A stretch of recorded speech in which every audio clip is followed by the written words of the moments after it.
Bonsoir. Alors, on va essayer de parler de la paracha de Shemini. Shemini, il y a deux sujets. Deux sujets dont il est très difficile de faire le rapport, le lien en tous les cas. Le premier sujet, c'est qu'est-ce qui se passe le jour de l'inauguration du Mishkan dans le désert. Le Mishkan, c'est le tabernacle. En disant, ah tiens, je dédie les chiours à la mémoire de mon tonton, qui a été enterré il y a une heure, à Montréal, qui s'appelle Charlie, Shalom Ben Phoebe Ben Shushan. C'est le frère de mon papa, qui est décédé. Donc, voilà, on était tout à l'heure en Zoom avec, pour l'enterrement. Et donc, Yeh Zichro Baruch. Le Yom HaShemini, c'est le huitième jour. Et le huitième jour de quoi? Alors, il va falloir lire la paracha de la semaine d'avant. On se rappelle qu'il y avait effectivement, depuis que Moïse a installé, a monté le Mishkan, c'est-à-dire il l'a construit, c'était le premier Nissan, il y a eu 7 jours de préparation des Kohen. Les Kohen vont remplacer Moïse dans le service du Mishkan. Jusqu'à l'inauguration, c'est Moïse qui est le grand Kohen.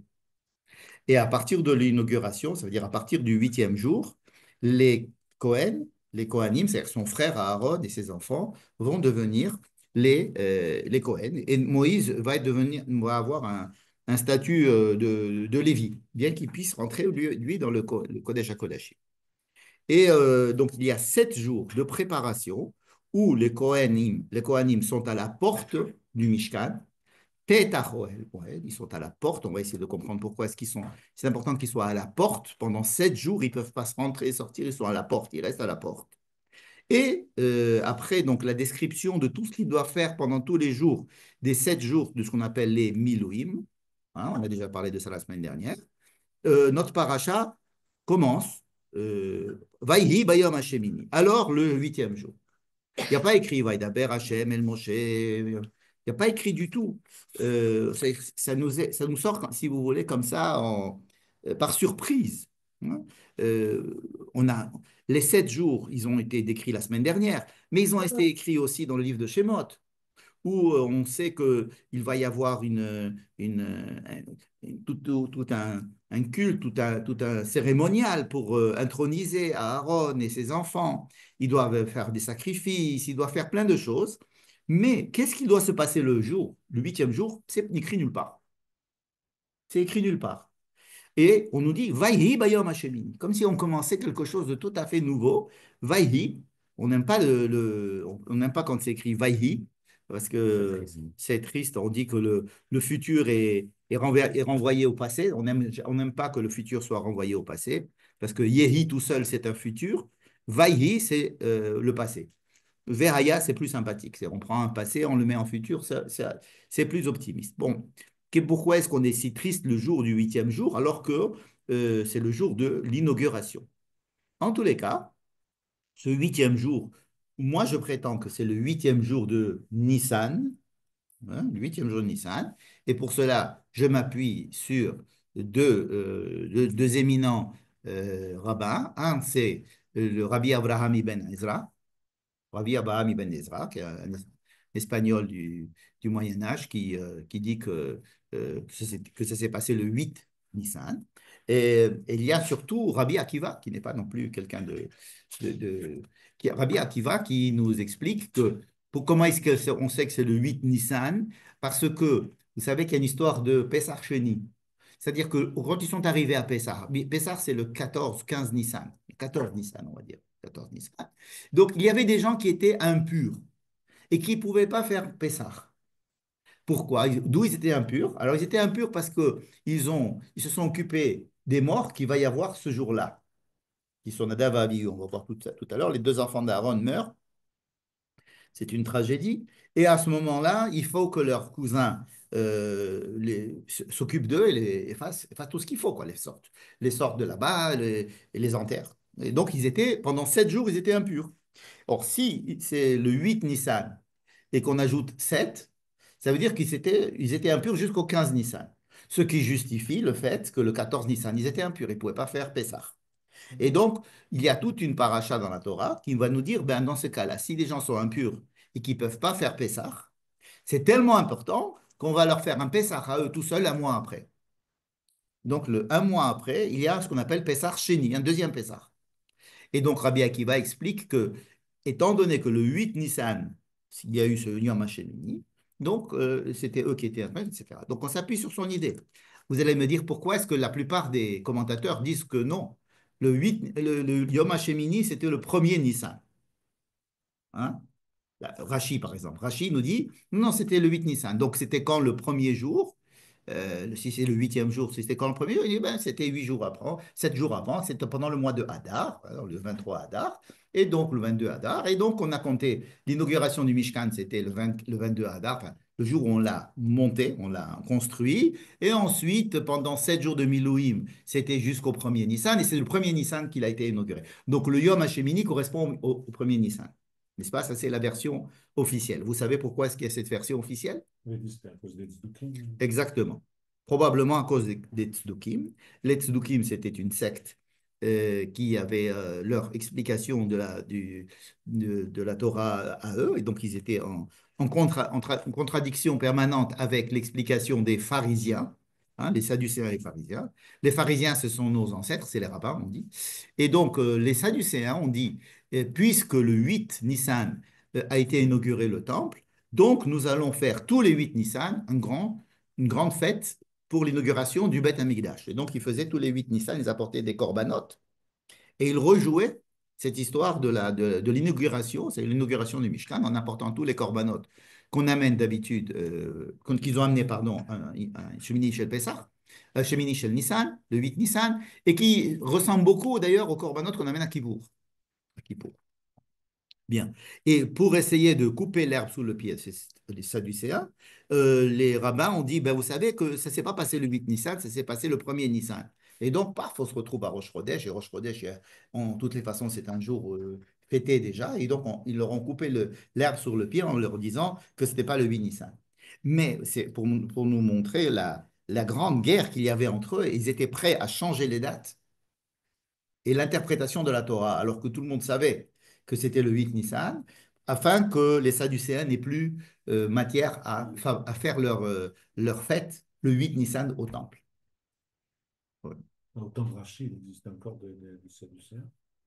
Non, non. Alors depuis, ça a été rentré c'est rentré dans la tradition pharisienne que le temple a été inauguré le premier Nissan et que le Yom HaShemini, c'est le premier Nissan.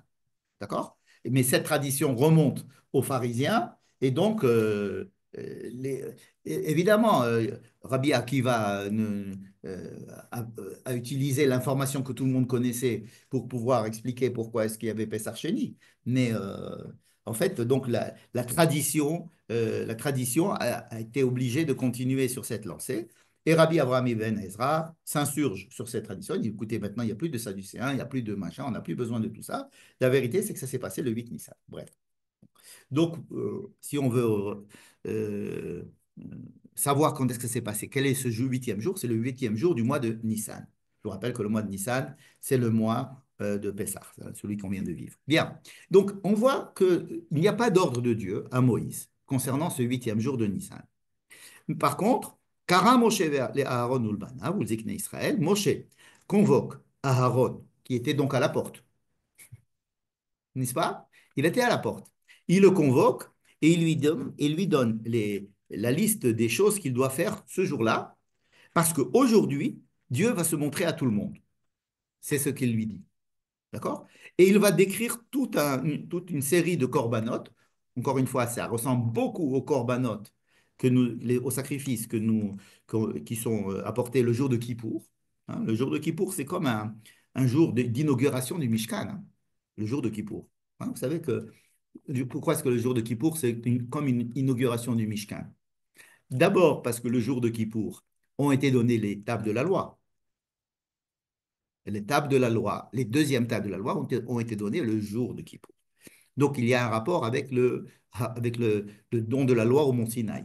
Or, on sait que le Mishkan, c'est-à-dire le tabernacle, a été construit pour justement prolonger l'événement qui s'est passé au mont Sinaï pendant les 10 commandements, pour prolonger cette chose qui s'est passée au mont Sinaï, pour le prolonger dans le temps et dans l'espace. On se construit un petit mont Sinaï, c'est-à-dire un endroit où on va rencontrer Dieu et il va être démontable, on va pouvoir le transporter jusqu'à ce qu'on l'amène en Israël et là-bas on construira le temple de Jérusalem qui va remplacer ce Mishkan. Donc, si vous voulez, l'histoire du Mishkan et l'histoire du Har Sinaï sont reliées déjà comme ça. Mais il y a une deuxième chose au moins qui les relie, c'est que dans la plupart des psukim qui parlent des korbanot de Yom Kippourim, on parle de la kapara que l'on doit faire pour le Mishkan, pour le Mikdash, pour le Mishkan. Comme si on devait apporter des korbanot pour purifier tout le Mishkan qui a été entaché par les fautes d'Israël, c'est-à-dire le Mishkan, il peut résider au milieu d'Israël, mais il y a quand même une certaine dose de fautes, c'est-à-dire de manquement du peuple que le Mishkan peut supporter, si j'ose dire. D'accord. Donc le Mishkan il est là. Mais il est là, disons, bon, il y a des fautes qui sont faites par le peuple, mais les fautes s'additionnant sans arrêt, à un moment donné, le Mishkan ne peut plus continuer à remplir sa fonction. Donc une fois par an, il faut nettoyer. Qu'est-ce qu'on va nettoyer? On va nettoyer les fautes d'Israël afin que le Mishkan soit aussi nettoyé des fautes d'Israël et qu'il puisse continuer à résider au milieu d'eux. Hein. C'est pour ça que on amène des sacrifices, non seulement pour expier les fautes de Aaron, de sa famille, de tous les Kohanim, de tout le peuple d'Israël, mais surtout d'enlever, si vous voulez, purifier le Mishkan. Donc, le jour de Kippour, c'est comme une inauguration pour le Mishkan.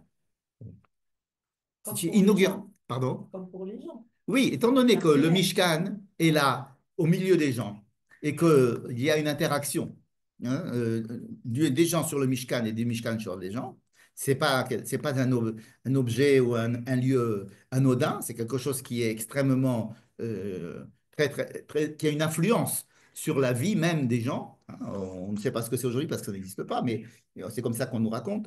Et ce qui fait que il fallait faire un reset du Mishkan, et donc de tout le peuple, et aussi des Kohanim. Et donc le jour de Kippour, c'est un reset de tout ce qu'on a fait pendant l'année. Donc c'est un jour très joyeux, en fait, Kippour.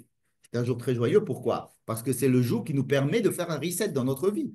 Hein, on dit qu'il n'y a pas eu de jour plus joyeux que Yom Kippour et Toubéat. Enfin, Kippour, donc aujourd'hui est vécu comme un jour triste parce que on jeûne et quand on jeûne, quand un juif il mange pas, il est énervé. Alors c'est devenu un jour triste, mais à l'époque ça a toujours été un jour qui était extrêmement joyeux puisqu'on Dieu venait en personne pour expier toutes les fautes du peuple et lui redonner donc c'est ce qu'on fait dans une réinauguration, si vous voulez, une inauguration du Mishkan. Et donc, cette inauguration donc, du Mishkan, qui se passe le 8e jour, alors que Kippour se passe le 10e jour, n'est-ce pas? Mais le jour de Kippour, il est précédé par 7 jours de préparation. Ah oui, quelle préparation il y a avant Kippour? C'est qu'on prenait le Cohen 7 jours avant et on lui enseignait ce qu'il devait faire le 8e jour. Donc, il y avait 7 jours de préparation du Cohen pour arriver au 8e jour. On lui apprenait tout. Les Cohen, ils n'étaient pas forcément très intelligents, très savants. C'était en général des postes assez politiques. Donc, on devait lui apprendre, effectivement, mot par mot, tout ce qu'il devait dire, tout ce qu'il devait. On le préparait et aussi on le purifiait. On ne le laissait pas dans une ambiance où il pouvait être impur, parce que le rendre impur, c'était lui l'acteur principal du jour de Kippour. Donc, nous avons aussi 7 jours de préparatifs et le 8e qui est Yom Kippour. Mais là aussi, nous avons 7 jours de préparatifs, qui sont les 7 jours de Milouim, pendant lesquels Moïse a préparé à Aaron et ses enfants en leur disant restez à la porte. Je m'excuse de dire cette phrase-là, mais c'est pour bien montrer que Petach Ohel, c'est-à-dire qu'il y a Petach Ohel Moed, Petach, n'est-ce pas? Et alors, il y a le 8e qui arrive. Donc, il y a un rapport, si vous voulez, entre 7 et 8. Vous voyez, entre le chiffre 7 et 8, il faut en dire quelques mots parce que on le dit souvent, mais il faudrait le rappeler parce que c'est justement la paracha du 8. Donc, il y a le chiffre 6 qui représente la nature, le chiffre 7 qui représente la sainteté qu'il y a dans la nature, c'est-à-dire la kedusha que l'on y a dans la nature. Qu'est-ce que c'est que la kedusha qui est dans la nature? C'est-à-dire trouver un sens à la nature.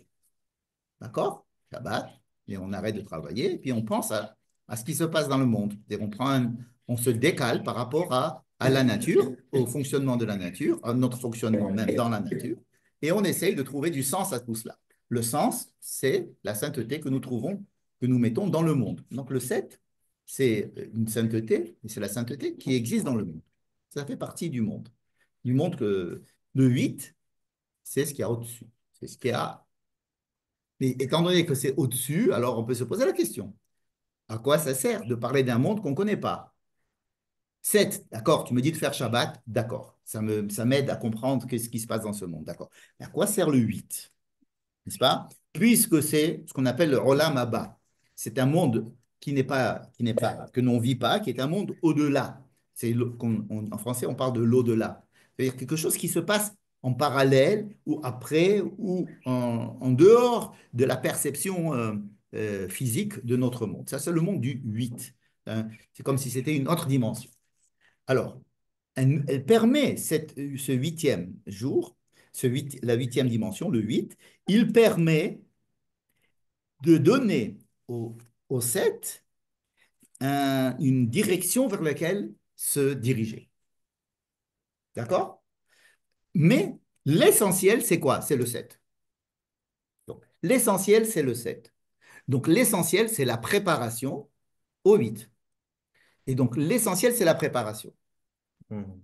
Hein, quand on prépare un voyage, on prend pas mal de plaisir à la préparation du voyage, des fois même plus qu'au voyage lui-même. Quand on a une rencontre importante, on se fait des films sur cette rencontre et sur le fait qu'on va se rencontrer, etc. Puis quand on se rencontre, c'est sympathique, bon, mais toute la préparation, et c'était là on a eu le plus, la préparation, si vous voulez, ça correspond au désir que nous avons. Et le 8, ça correspond au plaisir.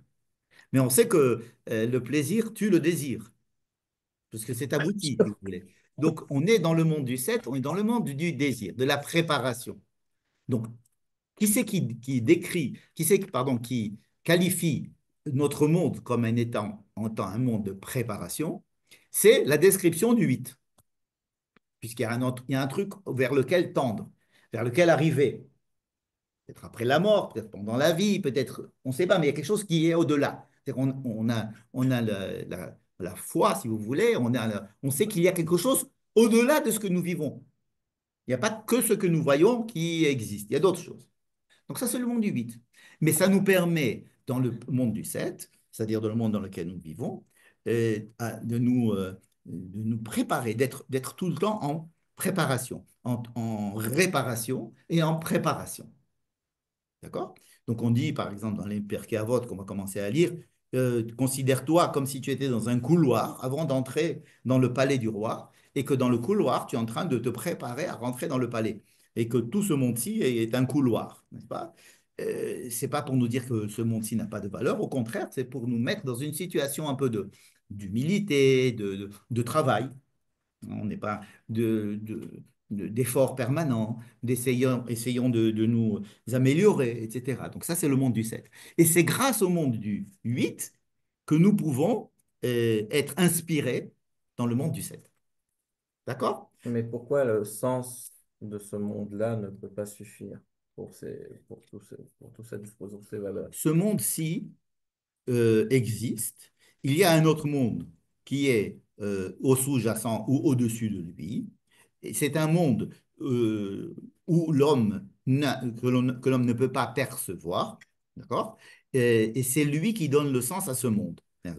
Quand on vit ce monde sans le 8, sans savoir qu'il y a euh, quelque chose un autre monde qui existe au-delà, ça laisse l'homme au niveau un petit peu comme un animal, ou bien un animal pensant, un animal parlant, un animal. C'est quand ça ne lui donne pas, ça le branche pas, c'est qu'il n'a pas l'information qu'il y a quelque chose derrière tout cela. Il y avait quelque chose derrière tout cela avant qu'il y ait cela, et pendant qu'il y a cela, et après qu'il y ait cela. Ça, c'est le monde du 8. Même dans ce monde-là, même Dans ce pendant la... monde 8, le 8, le 8 il existe. C'est-à-dire, c'est pas, on n'attend pas qu'il arrive Ouais. sur le plan du temps. Pour l'instant, on n'est pas, on attend le 8. Non. On sait que le 8, il est dans une dimension supérieure, une autre dimension, et alors il y a certains qui enseignent qu'après la mort, on accède à ce monde de 8 de façon directe. OK? Mais que pendant la vie aussi, on peut être en relation avec ce monde-là. En tous les cas, on fête des choses. Faites la Brit Mila le huitième jour. C'est pour inscrire le juif, même sans sa conscience, sans lui demander son consentement. 8 jours, on le fait rentrer à l'intérieur d'une histoire qui est connectée avec quelque chose qui dépasse la logique et tout ce que l'on peut voir, n'est-ce pas? On le branche sur le transcendant dès le huitième jour. Et là aussi, il y a 7 jours de préparation. Vous connaissez les 7 jours de préparation de la Brit Mila, c'est quoi? Parce que tout 8 est précédé de 7. Dans la Torah, il y a le huitième jour de la Brit Mila est précédé par quoi? Par les 7 jours d'impureté de la mère qui a accouché. Shivrat Yamim Yetachat. Alors, Ubayom Hashemini Mol Besar Lato. Mais pendant Shiva Yamim, elle est bénie data. Elle est Shishim Yom. considérée. Shishim Non, Yom. après, elle est Shishim Yom, Jen Yamim, elle Teshev Vidmet Tahora. Hmm. Mais elle est Tmea Shivra Yamim. Vetamea Shivrat Yamim. D'accord? Il y a quelque chose, une situation qui demande à être améliorée ou qui demande à être dépassée. Et le huitième. Donc c'est toujours comme ça, c'est toujours le 7 qui prépare au 8. J'ai raté la réponse à ce que demandait David. C'est quoi le chichim? Ah, ça c'est écrit après qu'elle ait ces 7 jours d'impureté et donc après elle peut aller donc elle est pure, mais elle est pure, mais elle ne peut pas aller au temple pendant 33 jours si c'est un garçon et 66 jours si c'est une fille. Mais elle est pure, elle peut avoir des relations avec son mari.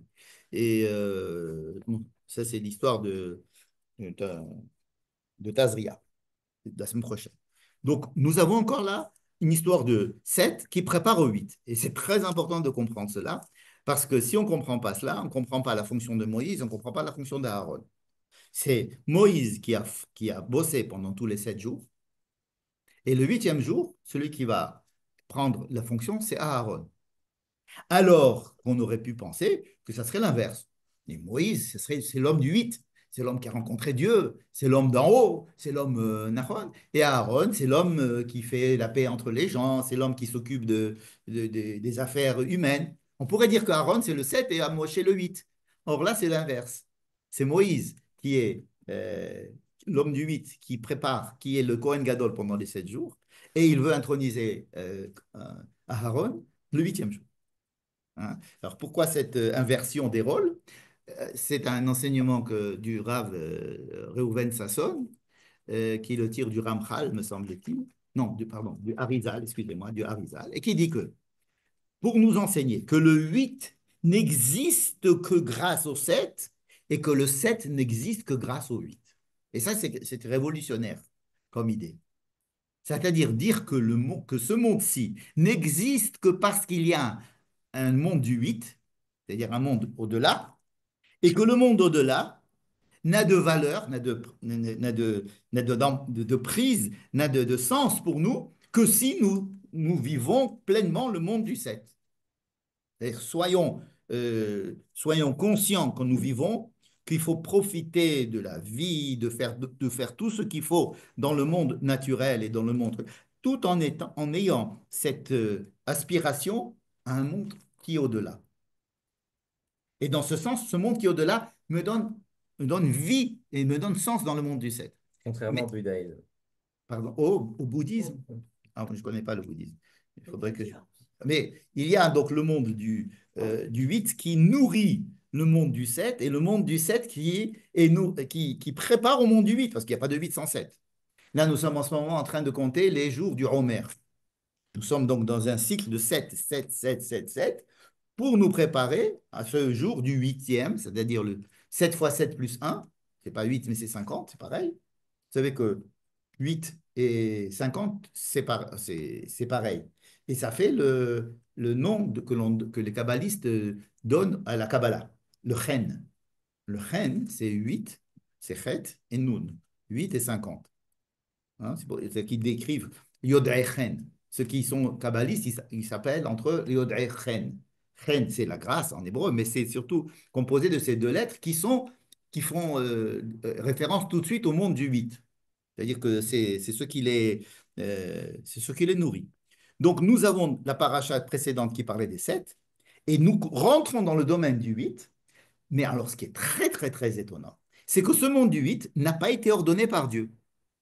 C'est Moïse qui décide. Voilà, voilà ce qu'il faut faire. Il faut prendre ça, et ça, et ça, et ça, et ça, et ça, et ça, parce qu'aujourd'hui va se dévoiler à vous. Et après, il y a un passage qui va nous dire, Zéadavar Shativa Adonai. Mais c'est tout ce que je vous dis, ça a déjà été donné par Dieu. Vous pensez que c'est un détail que ce que je viens de vous dire, mais c'est extrêmement important, à mon avis, pour bien comprendre ce qui va se passer dans la paracha. Il y a écrit Vayomer Moshe dans le verset 6, n'est-ce pas, de notre paracha, Zéadavar Shativa Adonai Tarasu. Il faut que vous fassiez ça, Veyera Alechem Kevod Hashem, pour que Dieu se dévoile à vous, n'est-ce pas? Rappelez-vous de cette phrase et du fait que dans toute la paracha, les autres versets, un par ce verset, on a l'impression que Moïse invente tout ça. C'est Moïse qui a dit. D'habitude, on dit, ils ont fait comme ce que Dieu avait dit à Moïse. Ils ont appliqué ce que Dieu avait dit. Dans notre paracha, ils ont fait ce qu'a dit Moïse. Ils ont fait comme a dit Moïse. Et c'est Moïse qui dit, voilà, faites ça. Et on n'a jamais rencontré un ordre de Dieu à Moïse disant ces choses-là. D'accord? Donc, il y a ici une question que je voudrais mettre de côté, mais à laquelle il faut penser parce qu'elle va nous aider à décoder d'autres problématiques qui vont se dévoiler dans notre paracha, qui est la même problématique. Je répète, la question est de savoir pourquoi c'est la première fois, peut-être même une des seules dans la Torah, où Moïse dit ce qu'il faut faire sans dire, sans que ça soit précédé par le fait que Dieu ait parlé à Moïse en lui disant voilà ce qu'il faut faire. D'accord? Il n'y a pas écrit. Notre paracha de précédente, c'était entièrement dicté par Dieu dans la paracha de Tzav, de Tetzavé. Exactement. Nous avons un rapport entre la paracha de Tetzavé et de Tzav, c'est-à-dire la paracha du livre de Shemot, où il y avait l'ordre de Dieu et le Mishkan. Dieu dit à Moïse, voilà, tu dois faire ABCD. Ensuite, Moïse revient et dit, voilà Dieu ce qu'il a dit de faire ABCD, n'est-ce pas? Or là, le 8e jour, pas Dieu.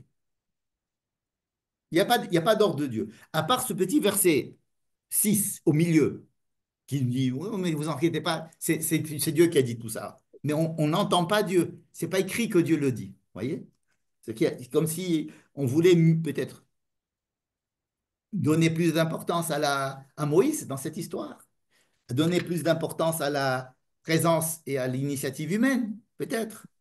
Pourquoi? Parce que Dieu va se présenter à vous. Alors, et si Dieu se présente à moi, ça change les règles. Ce jour-là, Dieu va se présenter à vous. D'accord? Il y a quelque chose d'étonnant. Parce que justement, si ce sont les conditions dans lesquelles Dieu peut se dévoiler à l'homme, alors justement, ça doit venir de Dieu. Ce n'est pas nous qui allons provoquer le dévoilement de Dieu à l'homme. On n'est pas là à provoquer. Or, là, il y a quelque chose qui est de l'ordre de l'initiative de Moïse uniquement, de Moshe. Et après, Kacher Tiva Hashem, c'est de temps en temps, mais il y a aussi Kacher Tiva Hashem et Moshe. Et ensuite, Kacher Tiva Moshe. D'accord? Bon. Cette petite question, je l'ai mis en évidence et je la mets de côté. Qu'est-ce qui se passe ce jour-là du 8e jour? Donc, on a dit que jusqu'à présent, le Kohen se trouvait où? Dans le Pétar. Pétar, c'est-à-dire la porte. Ça veut dire aussi Poter Hetiadecha. C'est pourquoi on dit Poter Hetiadecha, ouvre tes mains afin de recevoir le shefa d'en haut. Ça veut dire que c'est ce qu'on fait en disant Ashrej Techa, on dit Poter Hetiadecha. Alors, Poter Hetiadecha. On s'adresse en fait à Dieu en lui disant Poter Hetiadecha. Mais les hommes aussi, ils ouvrent leurs mains. On dit Poter Hetiadecha aux hommes parce que les hommes, ils ouvrent leurs mains. Hein. Quand David dit, Tehillah et David, Poter Hetiadecha Masbi Alechol Chason, ouvre tes mains et donne-nous. Mais nous, on traduit ça, ouvre nos mains à nous, savoir recevoir.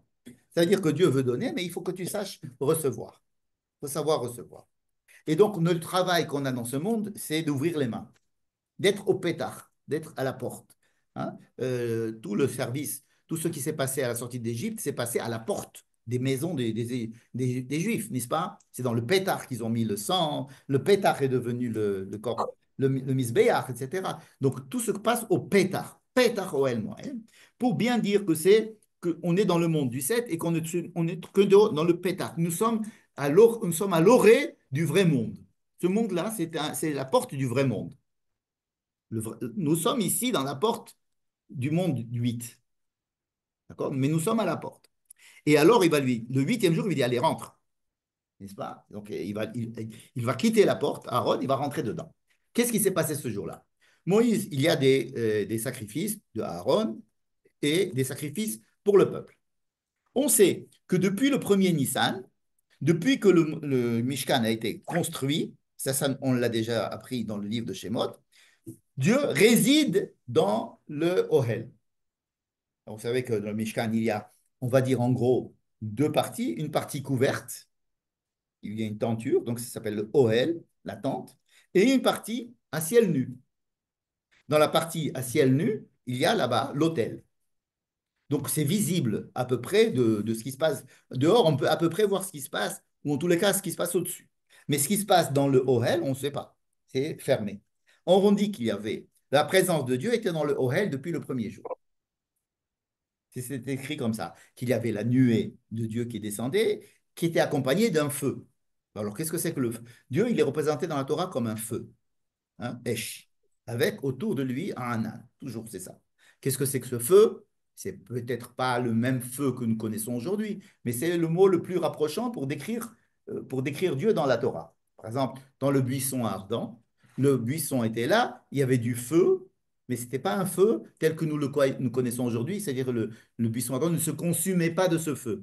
Là, il y avait du feu qui était, qui était dans le Ohel Moed, dans le Saint des Saints, et rien ne brûlait. Donc, ce n'est pas tout à fait un feu tel que nous le concevons aujourd'hui. Mais si vous voulez, c'est le mot le plus proche que la Torah a trouvé pour décrire cette présence de Dieu qui était où, depuis le premier jour, elle est où? Dans le Ohel, dans le Kodesh HaKodashim, entre les chérubins, sur le tabernacle. Donc, c'est de là-bas qu'il y a le feu. Moïse reçoit la parole de Dieu là-bas. Depuis le premier jour. Enfin, depuis le jour où Dieu l'a appelé, il a dit Moïse rentre, et Moïse est rentré, il lui parlait de là-bas. Quel est le problème? C'est que il n'y a pas il n'y a pas encore de rapport avec le peuple. Parce que le peuple, lui, le truc qu'il voit, c'est l'autel, c'est la cour à ciel ouvert, n'est-ce pas? Et donc, le but de cette inauguration du huitième jour, c'est de ne pas laisser le feu uniquement dans le Kodesh HaKodashim, mais c'est qu'il puisse sortir de là-bas et venir sur le Misbéach. Ce feu doit se déplacer sur le Misbéach et sur le Misbéach, prendre les sacrifices, brûler les sacrifices et les consumer. Et ça, c'est visible. Et c'est ça qui doit se passer ce jour-là. Donc jusqu'à présent, le feu était perceptible par Moïse seulement, les nuages aussi. Mais pour que le peuple entièrement puisse voir cette chose-là, comme il l'a vu au mont Sinaï, il fallait que ce feu-là sorte de là-bas et arrive sur l'autel. D'accord? Pour cela, Moïse demande de faire A, B, C, D à Aaron. Donc Aaron y rentre, il vient, ils font le sacrifice. Deuxième sacrifice, qu'est-ce que le sacrifice? Ils prennent des animaux, ils leur font un certain traitement. Ensuite, ils les mettent sur l'autel et un feu doit venir prendre ces parties des bêtes, des animaux qui ont. Non, le feu vient d'ailleurs. Le feu vient d'ailleurs. D'accord? D'où il vient? On dit qu'il vient devant Dieu, c'est-à-dire il vient de là où il était. D'accord? Non. Donc tout le monde attend ça. Donc on fait les sacrifices comme il faut, on est là. Et on attend. Ensuite, Aaron, il bénit le peuple. Fait Birkat Kohanim, disons. Rien ne se passe. Ensuite, Moïse vient l'aider. Donc Moïse et Aaron remontent sur l'autel, ils revoient que tout est bien fait, et ils rebénissent le peuple. Et ils bénissent le peuple. Et rien ne se passe. Toujours le huitième jour.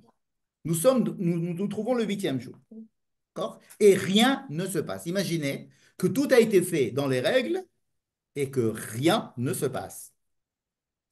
Alors la foule commence un peu à s'impatienter.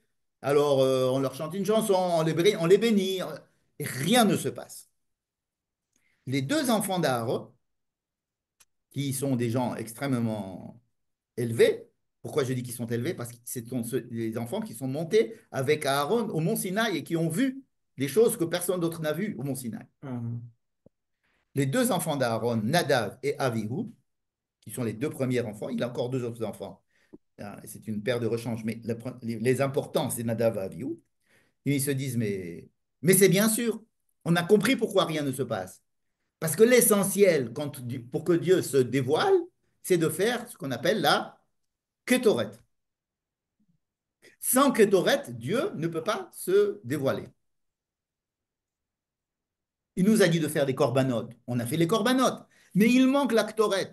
Attends, je comprends. Dans le texte, il y a marqué ויבואו משה ואהרון אל אוהל מועד ויצאו ויברכו את העם, donc t'as dit. Et ensuite, il y a marqué וירא כבוד השם.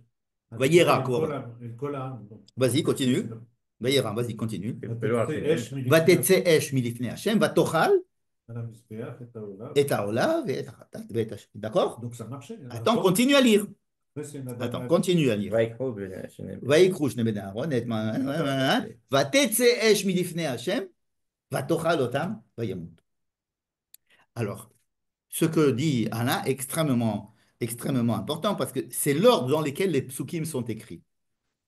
Ce que je vous décris, c'est l'ordre chronologique probable qui est proposé par le Rav Tamir Granot, mais qui ressort. Il nous dit, il y a des versets qui sont écrits, mais il y a des choses qui se sont passées en parallèle.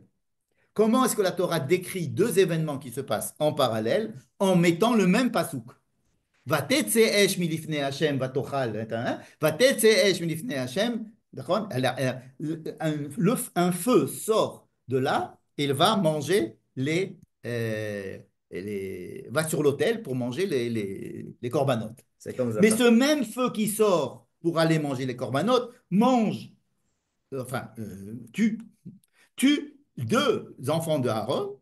Donc je reviens à ce que j'étais en train de dire. Deux enfants d'Aaron qui ont dit, mais qu'est-ce qu'on peut faire pour faire sortir le feu de là-bas? Ça ne marche pas, il faut un ketoret. Ketoret, c'est ce qu'on fait à Kippour, d'ailleurs, pour rentrer dans le Kodesh Kodashim. Sans Kiberanan et à la Kaporet. Il faut faire un nuage pour que Dieu se rende. Donc ils se disent, c'est pas possible, il faut une ketoret. Donc ils ont l'idée de faire du zèle, si vous voulez. Ce sont des gens zélés, ce sont pas des zélotes, mais des zélés qui viennent et qui prennent et qui fabriquent de la kétorette. Qu'est-ce que la kétorette? C'est des encens.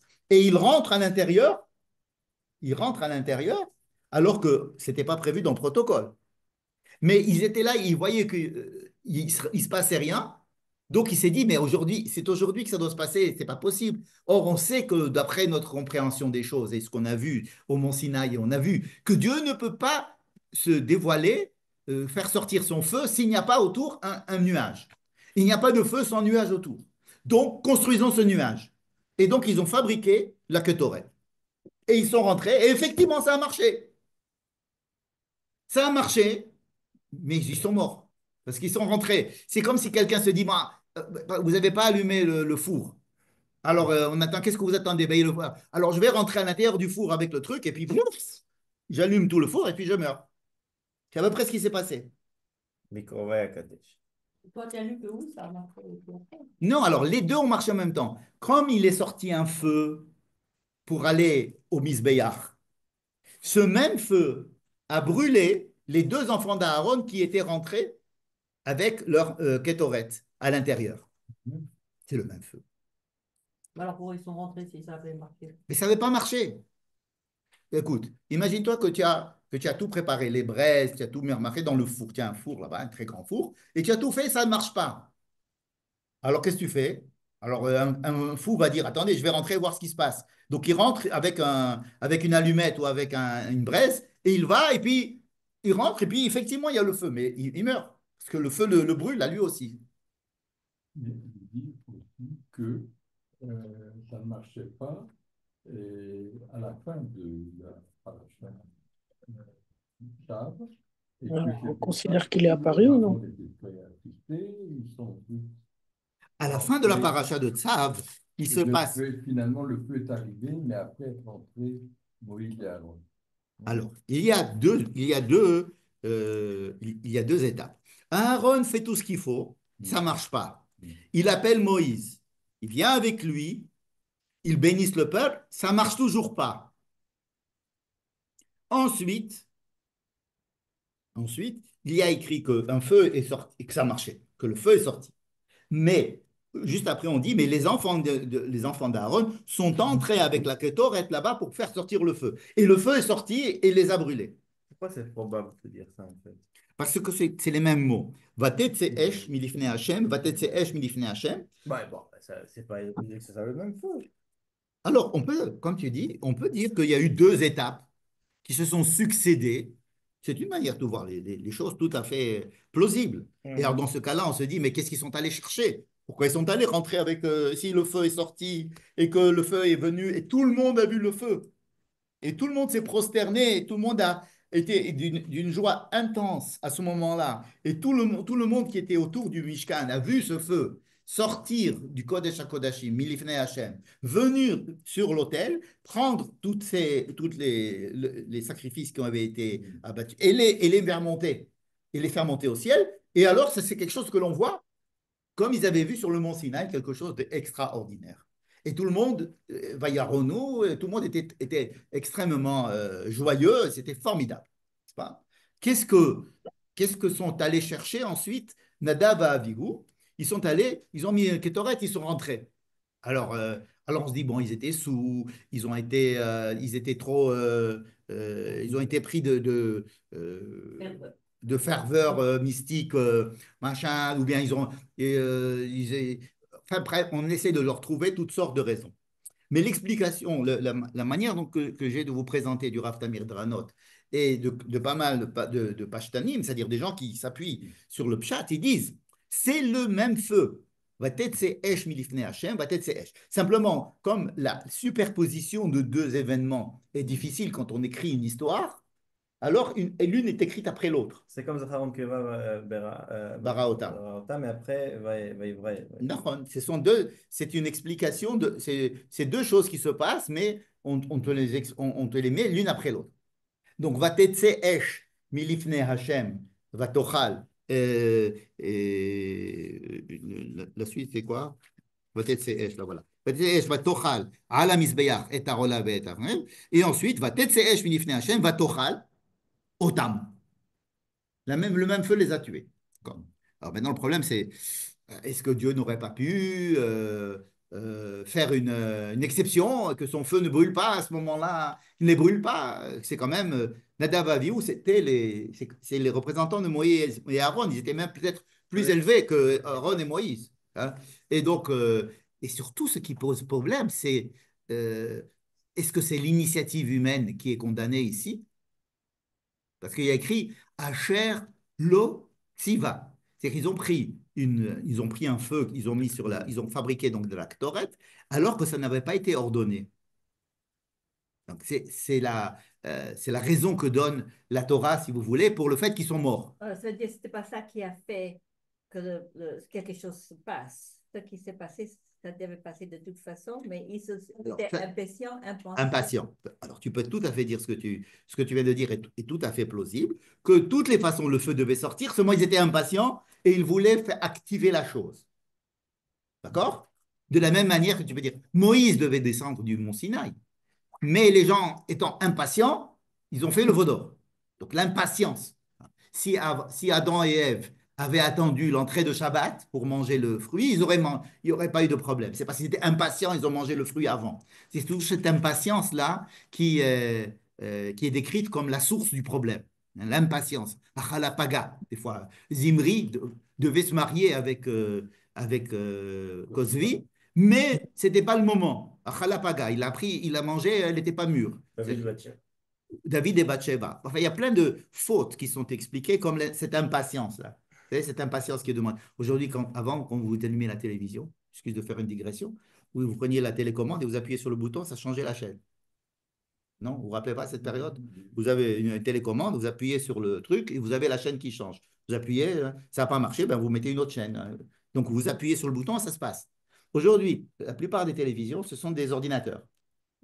Quand vous appuyez sur le bouton, il faut attendre que l'ordinateur réfléchisse, il réagisse. Et alors, si vous êtes impatient, ben, vous dites, ah, ça n'a pas marché, je vais encore appuyer sur un autre, et puis alors vous cassez tout, et puis vous demandez pourquoi ça ne marche pas. Parce qu'aujourd'hui, il faut de la patience, parce qu'il y a une interface qui est l'ordinateur, il faut attendre. Enfin, bref, je referme la parenthèse. C'est que l'impatience, c'est quelque chose de tout à fait humain. Bon, alors tu peux dire qu'ils étaient impatients, mais tu peux te demander aussi, et s'ils n'avaient pas fait ce qu'ils ont fait, est-ce que ça aurait marché quand même? On ne sait pas. On ne peut pas On ne peut savoir. pas savoir. On peut pas savoir. Seulement, il y a un élément qui peut aller dans ce sens. C'est il y a écrit Bikrovai et Kadesh. Qu'est-ce que ça veut dire quoi? Bikrovai et Kadesh. Ouais, c'est jamais compris. Il faut faire, pour le faire, le Mishkan, il faut faire un sacrifice. C'est comme les Avodah Zarot. Ça veut dire que je vais utiliser, il y a un prix à payer pour que je me dévoile, que ma Kedusha doit passer mais par des gens les plus proches de moi. Comme tu dis, c'est insupportable, mais c'est quand même écrit dans la Torah. Bikrovai et Kadesh. Et donc le Midrash dit, Moshe dit à Aaron, je savais qu'aujourd'hui il y allait y avoir 2 morts, Je crois que mais c'était je moi pensais et que toi. c'était toi et moi. En fait, c'est tes enfants qui sont morts. Et alors, là, C'est quelque chose de très, très, très, très, très compliqué. Pas de sacrifice humain, ça veut dire qu'il y avait quelqu'un qui devait ouais, ça veut dire aller allumer le feu, faire ce qu'il fallait là-bas. c'est comme les... Ou alors, ou alors on dit que non. Ou alors on dit que non. On dit, ils ont fait une faute, ils ont été punis. Et de toutes les façons, le feu devait sortir. Les deux solutions sont faisables, sont plausibles. Une solution qui dit, le feu devait sortir. Et eux, ce qu'ils ont fait, c'est qu'ils étaient impatients. Et ils sont partis là-bas et Dieu ne leur avait pas rien demandé. Et ils ont fait ça de façon impétueuse. Et ils sont morts de leur Hitlahavut, comme on dit. Hitlahavut en hébreu, ça veut dire comment on C'est peut la dire. même chose. C'est quand même deux sacrifices humains. C'est Non, mais ils sont morts. Ils sacrifices. sont morts. C'est quelqu'un qui est rentré là-bas, qui a fait le truc, mais il est mort. Est-ce que c'était volontaire? Est-ce qu'à la base, on attendait que ça se passe? Non. Je vous dis, je décris deux manières de lire. Première manière de dire, le feu devait sortir Et il était sous. et lui, eux, ils devaient rester tranquilles dans leur coin. On avait tout prévu, eux, ils n'avaient pas à rentrer dans l'histoire. Mais étant donné qu'ils ont fait des bêtises et qu'ils ont été impatients ou qu'ils ont voulu participer à un truc mystique ou parce qu'ils avaient envie eux-mêmes on va aller ça. Alors ils ont été punis ou ils sont morts à cause de leurs bêtises. Hitlahavut, comment tu m'as dit comment ça s'appelle? Enthousiaste. Enthousiasme. Mais en hébreu, le mot Hitlahavut, ça veut dire du feu aussi. Mm. C'est se mettre en feu. C'est lahav. Ça veut dire ils se sont Hitlahavu, ils se sont mis en feu. Ils se sont enflammés. Oui, en français, ça existe. En extase. Enflammés. Voilà. Ils se sont enflammés. Et alors, ils se sont enflammés, ils sont morts par le fait qu'ils soient enflammés. Donc, ça, c'est une manière de comprendre les choses qui est raisonnable, qui est faite par beaucoup de commentateurs et qui explique beaucoup de choses de façon raisonnable. Qu'est-ce qu'ils ont fait? Ils ont apporté Esh Zara, Hashem, Lo Tziva Hashem. Donc, ils ont fait quelque chose qui était interdit, ils sont morts. Deuxième explication, qui est beaucoup plus difficile à soutenir, mais qui a aussi sur quoi s'appuyer, qui dit Bikrovai et Kadesh, c'est-à-dire que je vais me sanctifier par les gens qui sont le plus proches de moi, et que les 2 enfants de Aaron se sont sacrifiés pour essayer de faire advenir ce moment-là, cette chose-là qui devait se passer. Et donc là, ça veut dire sacrifice humain, ça veut dire des choses insupportables pour nous.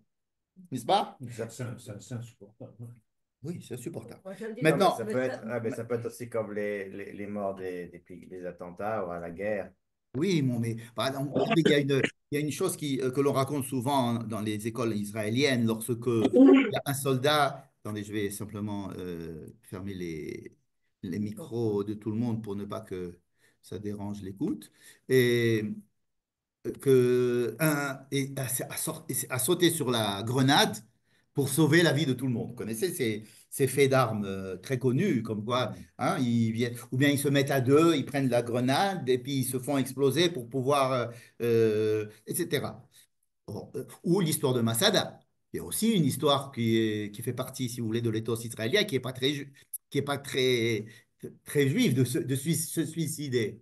Alors, l'histoire de Massacre, c'est on préfère se suicider plutôt que de tomber entre les mains de l'ennemi.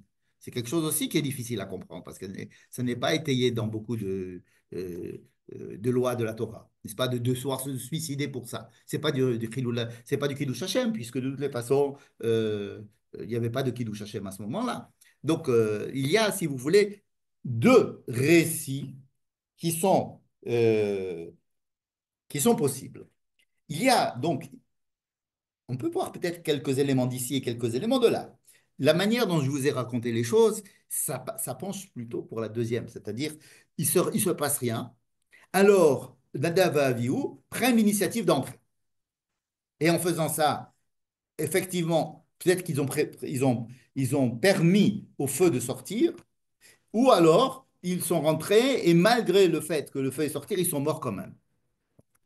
Euh, Pourquoi est-ce que c'est intéressant cette discussion ou cette tension dans laquelle nous met le texte? Parce elle nous rappelle la première question que je vais poser au début. Je ne sais pas si vous vous rappelez, au début de l'étude, je vous avais dit que la Torah nous donnait l'impression que Dieu n'avait pas donné l'ordre de faire les choses qui se sont passées le huitième jour.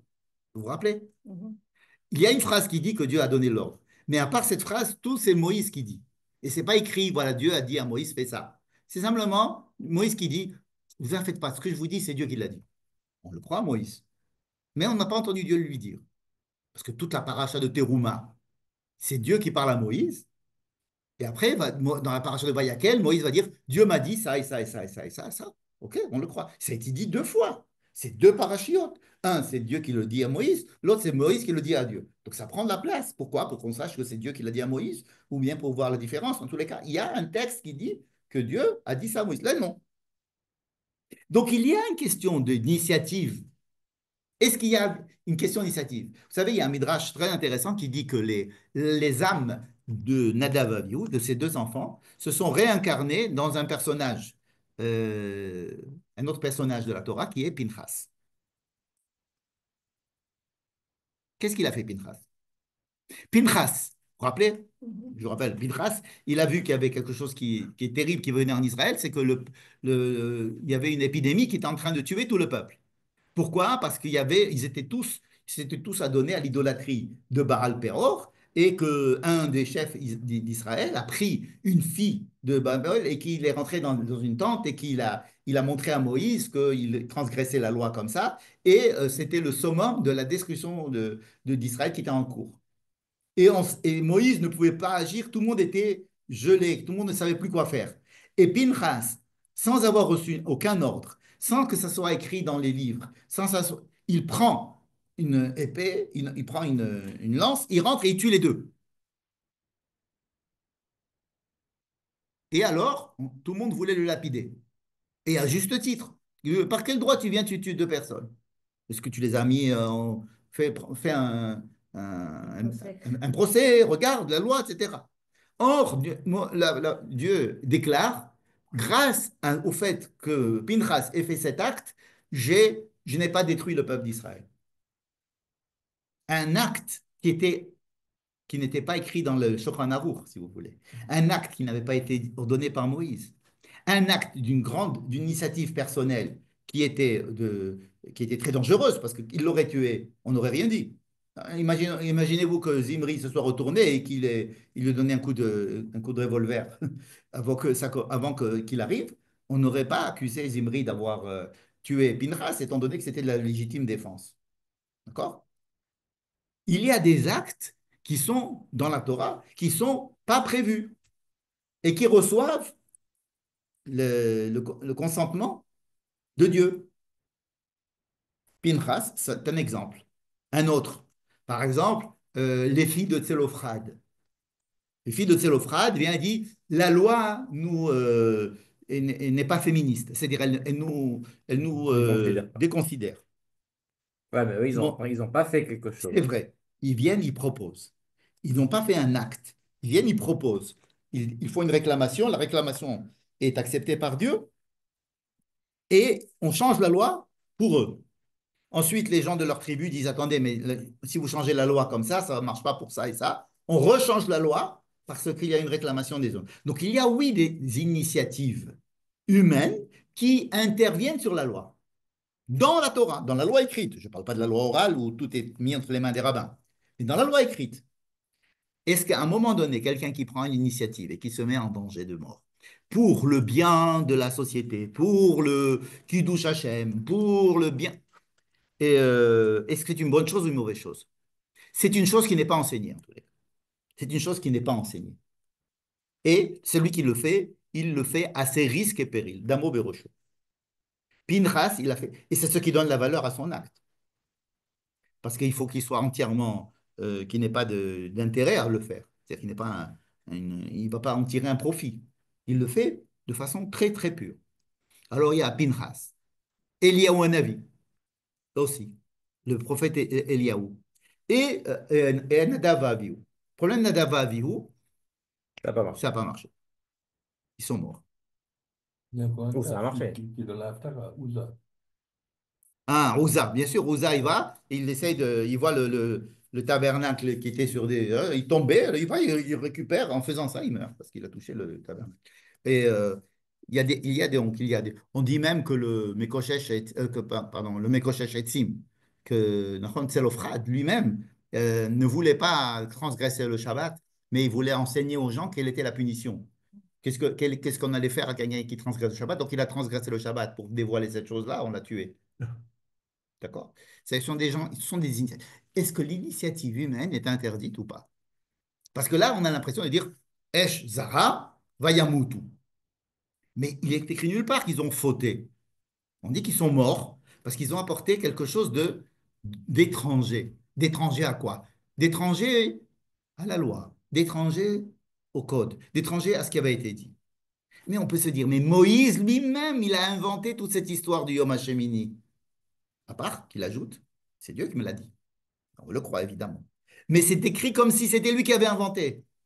Il n'y a pas écrit que Dieu lui a demandé de faire ça. Tu comprends? Si, par exemple, avec ce qu'il avait dit, Nadab Avihu, il aurait fait ça, ça aurait marché, il serait sorti vivant. Qu'est-ce qu'on aurait dit? On aurait dit, Ka'asher tiva Hashem. Vaikru Nadab Avihu, et Ka'asher tiva Hashem et Moshe. Mais t'as dit que Moshe, il savait qu'ils allaient mourir. Oui, c'est ça. Je dis que Moshe, Donc, il ils croit étaient que prêts. Attendez, quand je dis que Moshe savait qu'on avait fait, c'est une des manières de Non, voir les choses. Non, Qu'est-ce que c'est? il a dit, Zeh Hashem Bikrovai et Kadesh. Je me sanctifierai par les gens qui sont les plus proches de moi. Qu'est-ce que ça veut dire, Mikrovaï Kadesh? On ne sait pas. Ça ne veut pas dire qu'ils vont mourir, ça veut pas dire. Ah, c'est ça. Et le Midrash, C'est le comme Rachid le Jason rapporte, il dit, mourir. je savais que tous les deux, on devait mourir, et en fin de compte, c'est arrivé sur nos enfants. Mais ce n'est pas écrit, les mots, ce sont des. C'est Rachid Encore qui a une écrit fois, ça. voilà, exactement. C'est pour ça que je vous ai décrit des manières très différentes de voir cette histoire, comment on peut la lire. C'est des manières très, très différentes. Il y a le mysticisme, la loi. Vous comprenez, ici, on est en présence de quelque chose d'extrêmement problématique. Problématique au point qu'il y a une troisième histoire qui se passe dans la paracha. C'est quoi? Une fois que les choses se sont passées, qu'ils sont morts, et que Aaron, il était abasourdi, Moïse essaye de lui remonter le moral, il dit, bon allez, on est là, il faut continuer. Donc on continue à faire ce qu'il faut, on fait les sacrifices, etc. Puis après Moïse dit, eh oh, dans ce sacrifice-là, vous n'avez pas mangé. Euh, il fallait le manger. Pourquoi vous ne l'avez pas mangé? Donc il s'énerve sur les deux enfants de Aaron, les restants. Les restants, il leur dit, mais quoi, il reste plus que deux, maintenant vous aussi, vous faites aujourd'hui encore une faute. Il se passe plein de choses ce jour-là. Et alors Aaron lui dit, non, mais écoute, on ne peut pas faire, on pouvait pas les manger parce que tu n'as pas vu ce qui nous est arrivé aujourd'hui, on est Avelim et les Avelim, ils ne peuvent pas manger. Et Moshe lui dit, tu as raison. Vaïtav Gaïna. Ça veut dire quoi, tu as raison? C'est la loi ou c'est pas la loi?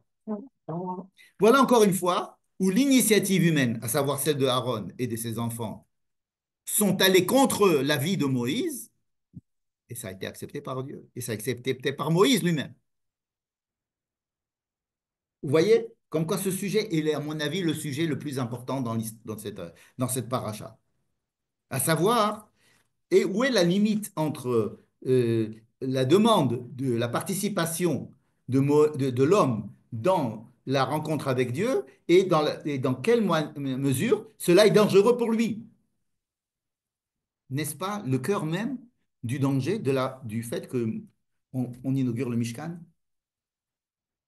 Je répète, cette problématique que je me suis en train de mettre, n'est-ce pas la problématique du fait que est-ce que c'est possible qu'il y ait un Mishkan? Est-ce que c'est possible qu'il y ait une rencontre entre Dieu et l'homme sur terre, visible, tangible, avec un feu qu'on voit? Est-ce que c'est possible? N'est-ce pas la chose la plus dangereuse qui va entraîner malheureusement des destructions des temples, etc. Parce que cette chose est tellement dangereuse qu'elle peut être très vite dévoyée et utilisée à mauvais escient. C'est que le fait même d'inaugurer le Mishkan, qui est censé être un jour formidable, le jour qui est la prémonition du monde à venir, c'est le 8e jour de la création du monde, c'est le jour où tout le monde était là en train de se prosterner et de rire et d'être joyeux. Ce jour-là, il y a eu un grand malheur, c'est que les deux enfants les plus valeureux du peuple sont morts. On comprend mieux ce vailli, Bayom Hashemini, cette tragédie qui va arriver. Et cette tragédie-là, elle peut se retrouver dans un 4e cas dans notre paracha. À un moment donné, lorsque Moïse dit, attendez, mais qu'est-ce qui s'est passé avec cette histoire-là Qu'est-ce qui s'est passé avec ce korban-là, ce Seir Hachatat? Est-ce que il est Soraf? Qu'est-ce qui s'est passé avec lui? Hein, il y a écrit Darosh Darash Moshe. Darosh Darash Moshe. Moshe a posé la question. Il a fait une drisha. Hein. Il est allé, il a fait une drisha. Il a dit, et on a fait une enquête. Darosh Darash Moshe, Veine Soraf. Et il s'est avéré qu'il l'avait brûlé au lieu de le manger. Alors il va, il dit, mais c'est pas possible. Il fallait le manger. Pourquoi vous l'avez pris? Alors il dit, non, non, on ne pouvait pas. Il dit, ah oui, c'est vrai.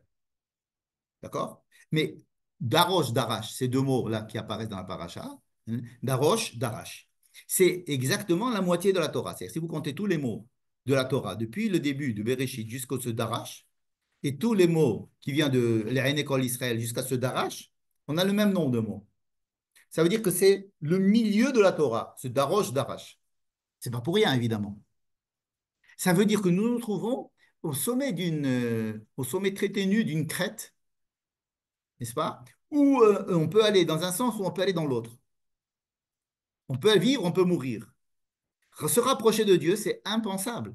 Vivre dans le monde du 8, c'est impensable. Est-ce qu'on peut vivre dans le monde du 8 alors que nous vivons ici? On devient fou. Il y a beaucoup de fous qui ont l'impression de vivre un autre monde. Ils disent, moi je suis le Messie, moi je suis ça, moi je suis la machin, etc. Bon. Donc c'est très facile de devenir fou quand on voudrait se brancher sur le monde du 8. Et construire un Mishkan, c'est se brancher sur le monde du 8, de façon tangible.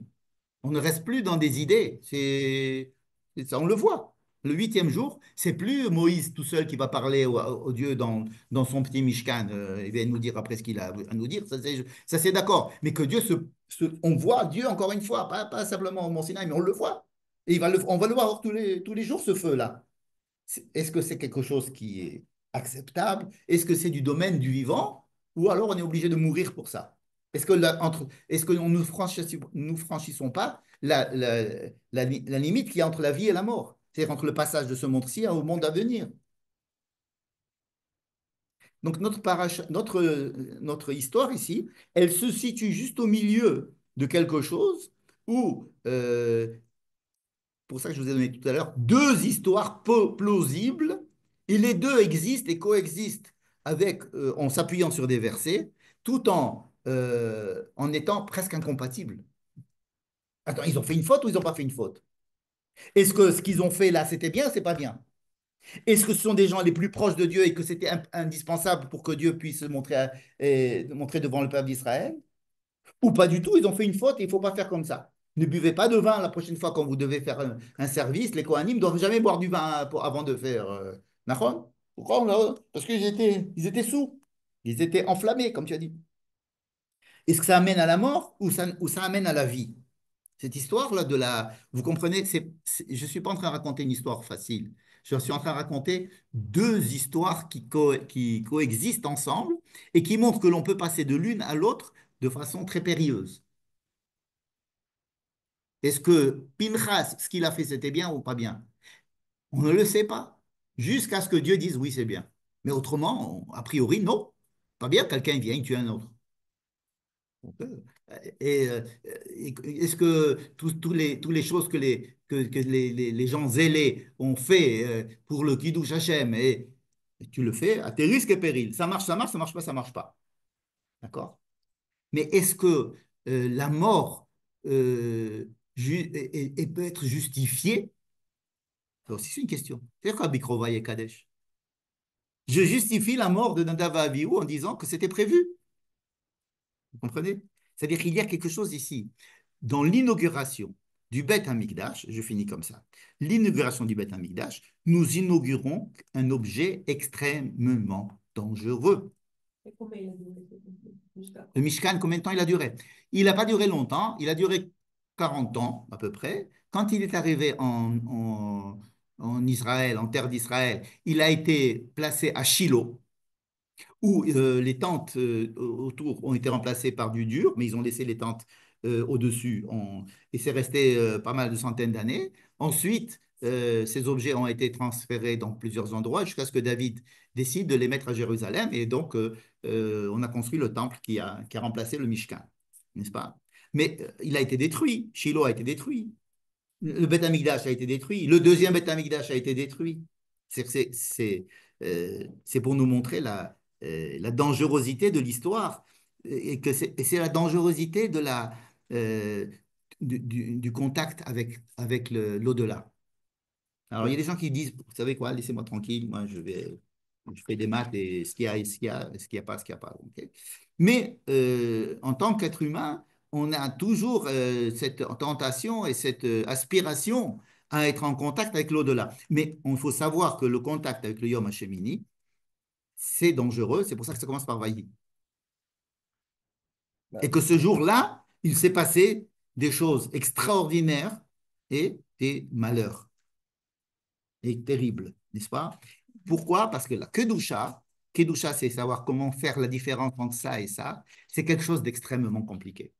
Et entre la différence de ça ou ça, vous êtes des Cohen, mais attention, en étant Cohen, vous allez peut-être vous brûler.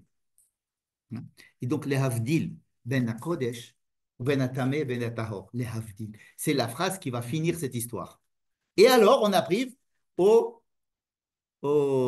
dinim de la cacheroute. Voici les animaux purs, les animaux impurs, voici les animaux dégueulasses, hein, chaquettes, je ne sais pas comment on peut dire en français, qui devraient vous repoussant, répugnant, bravo, merci, répugnant. Et c'est fini par la même phrase, les Havdil, Benatame ou Benataro. C'est-à-dire que les deux histoires qui, a priori, n'ont rien à voir, à savoir l'inauguration du Mishkan et les lois de la cacheroute, à savoir faire la différence entre un steak permis et un steak non permis, ou un poisson permis, un poisson non permis, qui nous a l'air d'être vraiment sorti d'un autre monde, quoi.